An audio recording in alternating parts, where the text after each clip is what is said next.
Au début du mois de janvier 2023, le point d'orgue a été le crash de l'avion sur la plage de Sète ayant donné lieu à de nombreuses conséquences dans Demain nous appartient. Sarah, Camille Genot, et Sylvain Moreno, Arnaud Henriet, ont été plongés dans le coma pendant une longue période. Les péripéties ont été nombreuses dans la série car la coupable, l'ancienne petite amie aqueuse de Roxane nommée Mélissa Blin, s'est révélée être derrière l'accident d'avion et différents piratages. Demain nous appartient, drame en série pour Chloé, François. Par la suite, la possibilité que le père de François, Emmanuel Moir, Alain Leau, puisse être encore en vie est venue frapper le professeur de français.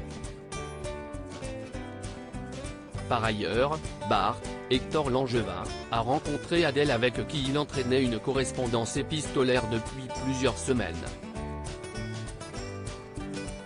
Julie, Nathan et leur père se sont retrouvés pour le meilleur et pour le pire.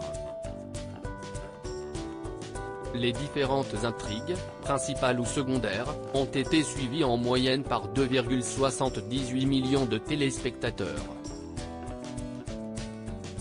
TF1 récolte ainsi 15,1% de part d'audience auprès des 4 ans et plus en moyenne du 2 au 30 janvier 2023. Chloé et Alex en plein chaos sur TF1 en janvier 2022, les intrigues du soap avaient réuni 3,09 millions de fidèles en moyenne, soit 15,8% du public en access prime time.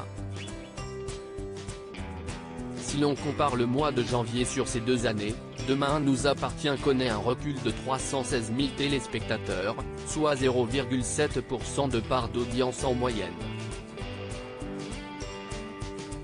Il s'agit d'une baisse sensible d'audience pour la chaîne privée qui échappe à une catastrophe malgré une concurrence accrue. Il y a un an, Alex avait trompé Chloé, Ingrid Chauvin, avec Flore, Anne Caillon, la mère de Bart, Hector Langevin. Alex est ensuite retourné dans les bras Chloé et a donc rompu avec Flore. Cette dernière ne l'a jamais accepté. Dans le même temps, Andrea fait basculer la vie des Delcourt. Aurore, Julie Desbazac, était également au centre des débats. Elle a retrouvé sa vraie sœur, Zoé Jacob, et a été menacée d'une arme. Demain nous appartient est à retrouver du lundi au vendredi dès 19h10 sur TF1.